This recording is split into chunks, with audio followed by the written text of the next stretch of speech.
Hey guys, welcome back. As always, my name is Leyzar, and today we're going to be doing a guide on how to farm Jade and her weapons. And not only. The first thing you gotta do as soon as you start the game is complete the Jade Shadows quest.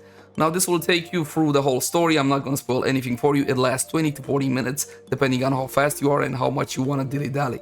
After you're done with that, what you should be doing is going to the La Runda relay on Mercury. When you're here, fast travel to Ordis. Ordis is essentially the vendor for Jade, and not only Jade, but also Operation Belly of the Beast, which will be live for the next 30 days. Even after the operation, you will still be able to farm Jade, no problem. So first, let's tackle Jade.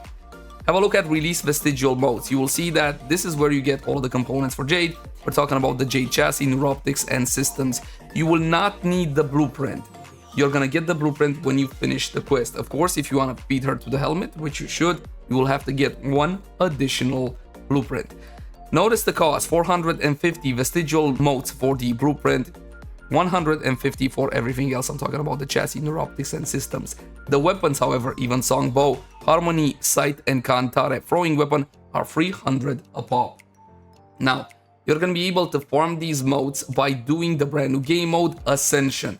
However, it will matter on what difficulty you do. Doing it on Steel Path will yield you more of these modes, so therefore it will be more efficient. If you can do it on Steel Path, definitely do it on Steel Path.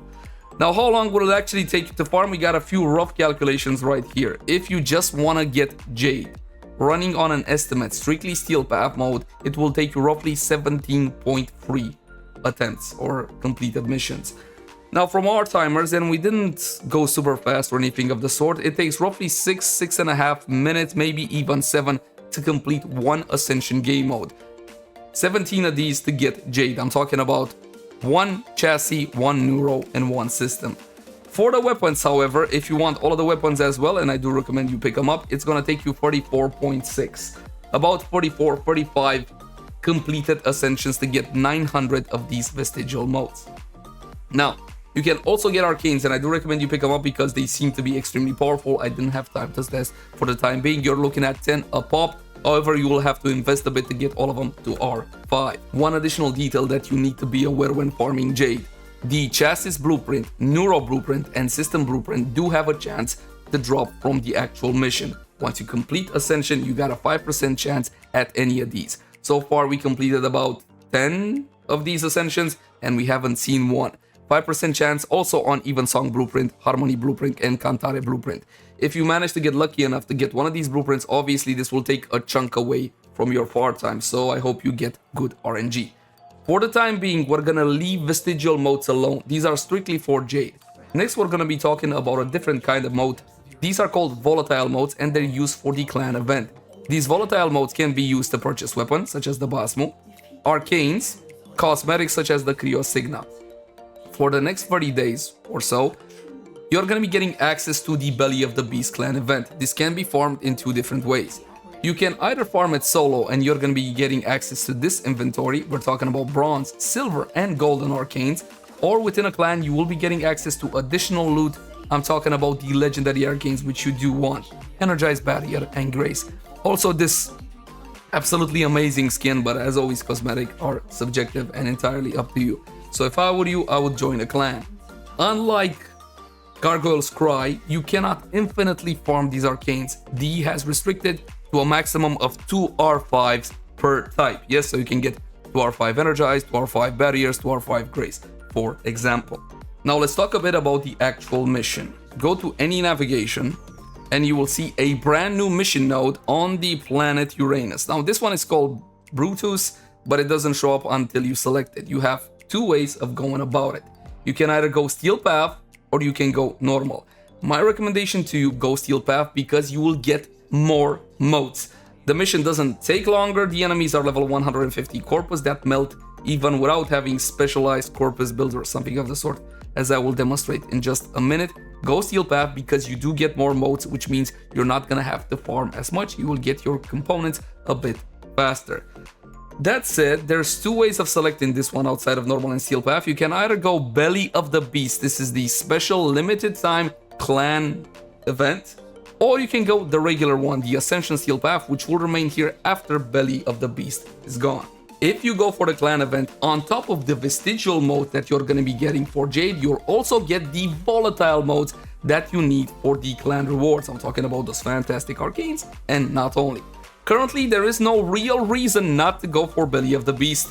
Every single time, go for the clan variant. Technically, there is no reason not to go for the Belly of the Beast variant. So again, Steel Path, Belly of the Beast, because this is how you get the maximum amount of farm. You get vestigial modes, and you also get volatile modes as well. So essentially, you're farming Jade, and you're farming the event as well. However, currently there is a bug. Unfortunately, going for Belly of the Beast will not yield you bonus vestigial modes that you need for Jade. And I'll explain exactly what I mean as we go. We're gonna go for Steel Path, Belly of the Beast, Ascension.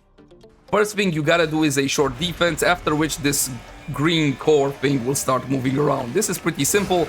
Just defend the point. We haven't lost anyone up until this point in normal or Steel Path. It's pretty mundane and rudimentary. Of course, this being the brand new mission, you will see a whole lot of Jade XMSs. These are not terribly dangerous or lethal, just simply step out of the beam and you'll be fine. And if you got a beefy Warframe with good survivability, you can even chill in the beam.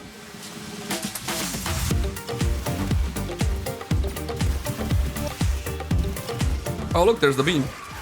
I must just stand in it with my wisp buffs. Didn't really do all that much. It's very similar to a Protoss ultimate Arcanes, for example, from Heroes of the Storm.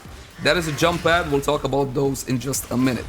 But when the defense point runs out, which is roughly a minute, you're gonna have to do a bit of a hijack. As you see there, we got a defense point, we're gonna rush to it. This is the core of the elevator, and you will feed this with energy so the elevator goes up and it also goes faster. What you see here, this, my friends, is a boosted, keyword boosted ionic charge. Using this boosted ionic charge will fuel the elevator with power, but also increase for 15 seconds how fast it actually climbs. If you take a look over here, this is something special. This is a sister beacon. You need to pick up 3 of these, and at the end of the mission, or when you get to the top, you'll get yourself an encounter with a Parvo sister that will grant you bonus modes. If you do Belly of the Beast, that means bonus vestigial and volatile modes as well. Or at least theoretically, because right now, that's a bit bugged. Now, when you're doing the mission, take a look at the left part of the screen. You got elevator power and you also got the optional sister beacons. Again, you're gonna need a total of 3. You don't really need to babysit the point. Don't stand next to it. Simply jump around and look for more power. And more importantly, the boosted ionic cells that will increase the speed of the elevator. Now you can use the whole jump pads that you have everywhere, but my recommendation to you is just use your operator or simply your parseable skills, because those jump pads are a little bit, well, awkward. It may be different for you, but it's not really all that hard to just jump around, look if there's any boosted ionic cells, and then just simply jump back onto the point. Let's say you're in a situation where your elevator power is already close to max, like 45 out of 50 in our case. You see my friends or my teammates let down underground's ionic charge. They didn't throw it at the elevator because there's no need to. Each one of these will be granting 20 power to the elevator. So if you found some but you don't actually need them, you can simply leave them hanging around. Now, if you do get the boosted one, the boosted ionic cell that increases the speed, you should use that one right away. For example, this one, again, we're talking about 15 seconds worth of increased speed. When the elevator gets to the top, if you manage to secure the optional 3 sister beacons, a sister will spawn. Now, the sister acts the exact same way an acolyte does, and I'm talking about damage mitigation as well, so use the exact same strats that you use on acolytes to simply blow her up and get the loot. You should also know that normal ionic charges can be found throughout the mission, or you can get them from the XMS, yes, the Jade XMSs. It would be a wise idea just to buff up right before you reach the top if you manage to get those sister beacons. Here's a sister, and essentially she's gonna be getting destroyed in the same manner an acolyte gets destroyed. Careful at the drops though, because you will have to pick it up from the ground. You don't get them automatically, so make sure you stand near and you have your vacuum or your suck, whatever you use for loot. We got 4 volatile modes and an unidentified item. Check your inventory, make sure you actually got those items. The unidentified item is the brand new arcane, well, one of the brand new arcanes. In Steel Path, that's a guaranteed drop. In normal, not as much. But do you notice what's not there? Vestigial modes. Yes, essentially in clan mode, you're supposed to get volatile and vestigial. The vestigials, however, are supposed to trigger on extract. Currently, this is a bug. We have confirmation it will be fixed, and you're not getting in clan mode the vestigials bonuses from the sisters. Yes? And that can be important, especially if you want to farm more for the sister rather than the clan operation itself. Let's say now you lose the capsule and you can't hijack it with extracts. Let's say something destroys it. You don't need to worry about it because eventually the health will start to regenerate and the capsule will start moving. You only fail if everybody dies and you cannot revive anymore. Simple hijack, more or less. Now on extract we got an additional 8x volatile modes because we are doing the clan event, but unfortunately only 16 vestigial modes. We were supposed to get a bonus from the sister as well. In Steel Path between 8 and 10. Again, it's a bug, it will be fixed. However, if your focus right now is just to get Jade and her weapons, do not do the clan variant. Do the normal variant. That will not bug out and you are going to be getting yourself all the vestigial modes, including the bonus ones from the sister. You will miss out on volatile modes though. Hopefully this will be a quick fix and you don't need to worry about it anymore. And that's kind of it.